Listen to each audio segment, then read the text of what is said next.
Welcome to this explainer. All right, let's just jump right into it because if you're a business leader, a founder, or a sales exec and you hear the words SOC 2 compliance, your very first instinct is probably to groan. You might picture this massive bureaucratic chore, a total drain on your engineering team, or just, a necessary evil. But today, we are going to completely flip that script. We're looking at a masterclass from Atlant Security on how to choose the exact right SOC 2 compliance partner in 2026, and we're going to reframe SOC 2 for what it truly is, your critical key to unlocking enterprise revenue. And this quote right here, it brilliantly illustrates exactly why this matters. Just picture it. It's a Tuesday afternoon, you're a fast-growing 60-person B2B SaaS company. Your product is amazing, you've closed dozens of mid-market deals on simple handshake security reviews, and you are flying high. Then, boom. This email from your VP of sales hits your inbox. A Fortune 500 deal, a $2.1 million contract is stalling out. Why? Because their procurement team simply does not negotiate on compliance. If you don't have a SOC 2 Type 2 report, you don't get the deal, period. This is the harsh reality of the enterprise market. The stakes are massive, and that panic is very real. When faced with that panic, a lot of companies fall right into a trap.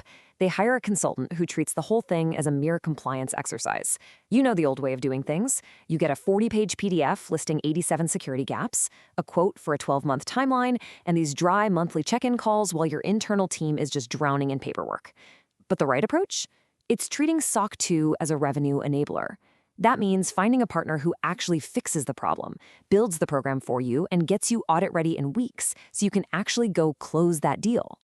So here is our roadmap for today. We'll start with a revenue enabler approach, explain the frameworks and types, dive into the real 2026 costs and timelines, highlight 7 major red flags to watch out for, and finally break down the 23-day solution. First up, Section 1, the revenue enabler, why it has to be more than just a gap assessment. There is a really stark contrast between a consultant who delivers actual results and one who just delivers documents. Take gap assessments, for instance. A bad consultant is going to send you a generic checklist, but a good consultant, they'll map your current state directly to your specific tech stack. How about policy writing? A bad one hands over blank templates and basically says, good luck. A true partner writes everything from scratch, totally customized to you. An evidence collection. This one is huge. A bad consultant hands you a giant spreadsheet of things you need to go find. A good consultant builds the full repository, takes the screenshots, and packages the whole shebang for the auditor. And that proactive approach has to extend right into the audit phase too. A bad consultant will literally tell you to go find a CPA and then pull a disappearing act once the audit begins. A real consultant recommends trusted partners, negotiates the scope, and actually manages the entire auditor relationship on your behalf. They don't just give you recommendations, they sit down with your engineering team and actually help configure the tools. The big takeaway here, a bad consultant treats this as your project to do, a good consultant treats it as their project to deliver. Moving on to Section 2, frameworks and types, let's demystify SOC 2. So SOC 2 is built around 5 trust service criteria. Security is always required, no matter what. But the other 4, availability, processing integrity, confidentiality, and privacy, are actually optional. A lazy consultant is going to default to security only just because it's the easiest path for them. But a strategic consultant will sit down with you, look at your specific product, evaluate your sales cycle, and align these criteria with what your customers actually expect to see. It's a strategic business decision tailored strictly to your market. And that brings us to the most common question we see, Type I versus Type 2. What's the difference? Well, a Type I report proves your security controls are designed and in place at a specific point in time. Think of it like a snapshot. You can usually get this done in about 4 to 8 weeks. A Type 2 report, on the other hand, proves those controls have been operating effectively over a 3 to 12-month observation period. It's a video, not a snapshot.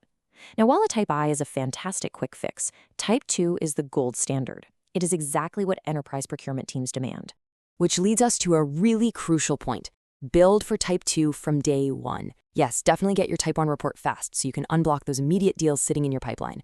But please do not build throwaway controls just to pass a quick test.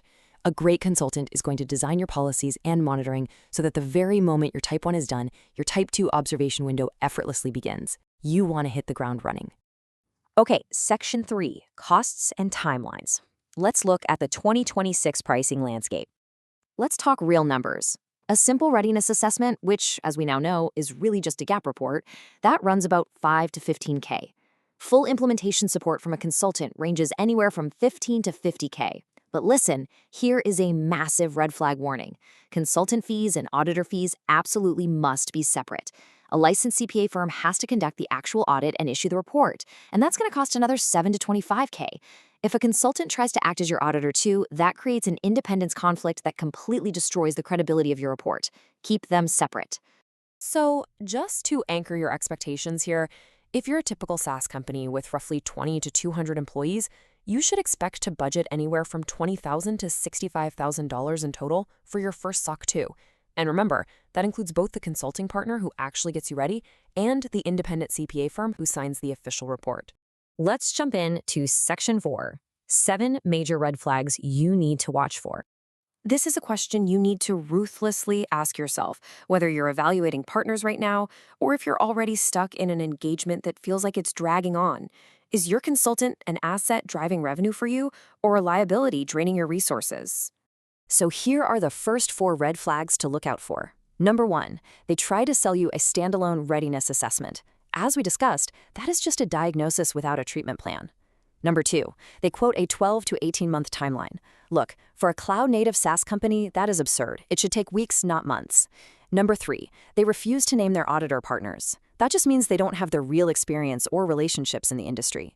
And number 4, they give you obvious policy templates.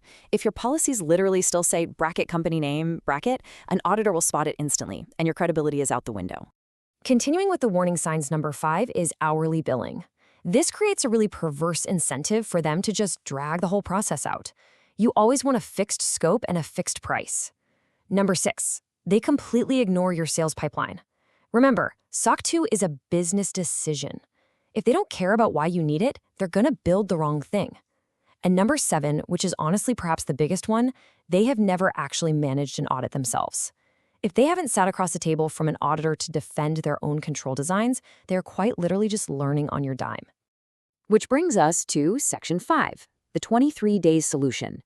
Let's talk about a rapid compliance playbook. Rather than a painful 12-month slog, this is what systematic rapid execution actually looks like. Week 1 is pure discovery and gap analysis, completely mapping your environment. Week 2, they are writing custom policies from scratch in designing your controls.